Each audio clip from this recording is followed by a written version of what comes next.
Yeah. Is there a story where Kobe and LeBron came to visit you in the village? Is that true? Yes. So in 2008, you know, I was ready to swim the 100 freestyle, going to because everything was backwards. It was in China, so finals were in the morning, prelims were at night. So just made the team. Eddie Reese has just told me you are the fourth person. You're going. Actually, no, he didn't tell me which role, where I was going, but he told me I was on the relay. So I go back to the room. I've now done drug testing. I've eaten finally. It's like 11 o'clock, 12 o'clock. I'm like kind of trying to fall asleep, but I can't because I'm so excited. And at the same time thinking, you can't mess this up. You can't mess this up. You know, MP never made it about himself. He never said like, oh, I'm going for 8 gold medals, don't mess up. But it was always like implied, like we were all a team. And you know, when you're on a team with like Aaron Pearsall, Brendan Hansen, Lochte, MP, like that's a lot of pressure. And you don't want to be the person that's like not showing up.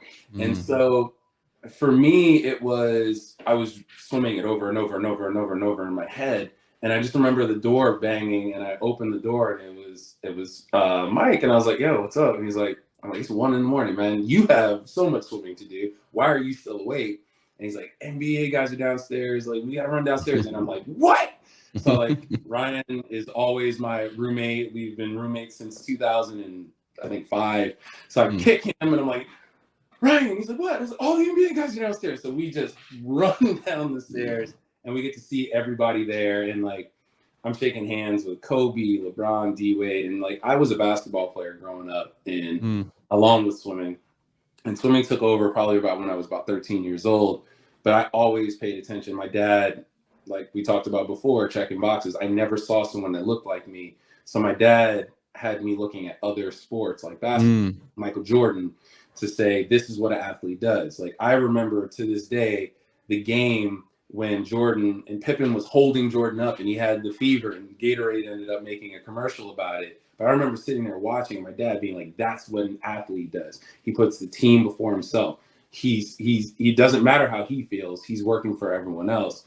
And I remember a couple of relays in college. Yeah, I had 102 fever. That was my Michael Jordan moment. But it was like, I'm sitting here shaking hands with all of these guys that I'm like, I've been watching you. I look up to these guys and they were there. Didn't matter about what their sport was.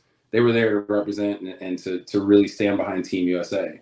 And so I think that was the coolest part was that we were all a team. And so it got really quiet. And then LeBron was the only person. He's like, oh, shoot, there's a black dude on the swim team. And everyone busted out laughing. And it was just like a really cool moment that to this day, I love telling that story. And I mean, I cannot tell you how much I learned from just that experience. Like I was done first. That was my only event. And so the NBA guys came to swimming 3 other times that week. So I got to sit down and talk to Kobe and LeBron and D-Wade, and I was just a sponge, man. Yeah, I used to learn from them. I mean, it was really cool experience. Yeah,